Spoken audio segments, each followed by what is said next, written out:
প্রিয় দর্শক, আষাঢ় মাসের শুক্লপক্ষের দ্বিতীয়া তিথিতে অনুষ্ঠিত হয়ে থাকে রথযাত্রা উৎসব। অর্থাৎ সামনের রবিবার 7ই জুলাই এবছর রথযাত্রা সম্পূর্ণ হতে চলেছে। তো আজকের পর্বে আমরা জানব জগন্নাথ দেবকে আমরা এই বিশেষ দিনে কি কি ভোগ নিবেদন করব। এছাড়া জানব প্রভু জগন্নাথ দেব কোন কোন প্রসাদ খুবই পছন্দ করেন, যা তাঁকে নিবেদন করলে তিনি খুবই প্রসন্ন হবেন।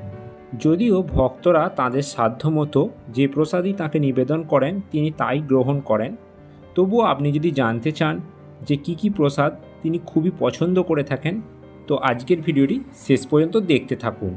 আর এর সাথে জেনে নেব পুরীতে যে জগন্নাথ দেবকে 56 রকমের ভোগ নিবেদন করা হয়ে থাকে সেগুলি কি কি।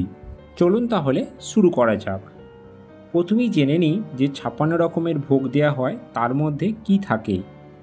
প্রথমত থাকে মুড়ি, দ্বিতীয়ত নারিকেল নাড়ু, এরপর খোয়া ক্ষীর, দই, টুকরো টুকরো কলা, কণিকা বা সুগন্ধি ভাত, শুকনো খিচুড়ি, মেন্ধা মুন্ডিয়া অর্থাৎ বিশেষ এক ধরনের কেক, তারপরে বড় কান্তি যা বড় এক প্রকারের কেক, পুলি পিঠে, মিষ্টি কেক, ঝিল্লি যা এক ধরনের প্যান কেক, এন্ডুরি অর্থাৎ নারকেল দিয়ে তৈরি কেক, আদা দিয়ে তৈরি চাটনি, শাক ভাজা, মরিচের লাড্ডু, করলা ভাজা, ছোট্ট পিঠে, দুধের তৈরি যে কোনো মিষ্টি, আরিসা, বোঁদে, পাখাল, দুধ ভাত, কাদম্বা, পাত মনোহার মিষ্টি, তাকুয়া মিষ্টি, ভাপা পিঠে, নিমকি, দলমা, কাকারা মিষ্টি, নোনতা মিষ্টি, মিষ্টি লুচি, বিড়ি পিঠে, চাড়াই নাড়া মিষ্টি, খাস্তা পুরি, কাদালিবাড়া, মাধুরুচি, রাইস কেক, পদ্ম পিঠে, পিঠে, কাঞ্জি, দই ভাত, বড় আরিসা, ত্রিপুরি, সাকারা, সুজি ক্ষীর, মুগা সিজা, মনোহারা মিষ্টি, মাগাজা লাড্ডু, পানা, অন্ন, ঘি ভাত, ডাল, সবজি বা বিসার, লাবড়া ও নারিকেলের দুধ দিয়ে মাখা ভাত। এই 56 রকমের পদ জগন্নাথ দেবকে নিবেদন করা হয়ে থাকে। তবে এই রথের দিন আমরা তো বাড়িতে এত রকমের পদ সেটা নিবেদন করতে পারবো না বা সম্ভব হয়ে উঠবে না।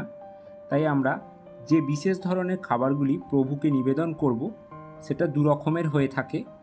তার মধ্যে প্রথমত হচ্ছে সাদা ভাত, ঘি ভাত, হিং, জিরা, আদা, নুন মিশ্রিত ভাত, মিষ্টি ডাল, সবজি ডাল, শাক ভাজা ইত্যাদি। আর আরেক রকমের প্রসাদ হচ্ছে শুকনো মিষ্টি, যার মধ্যে রয়েছে মগজ লাড্ডু ও গজা।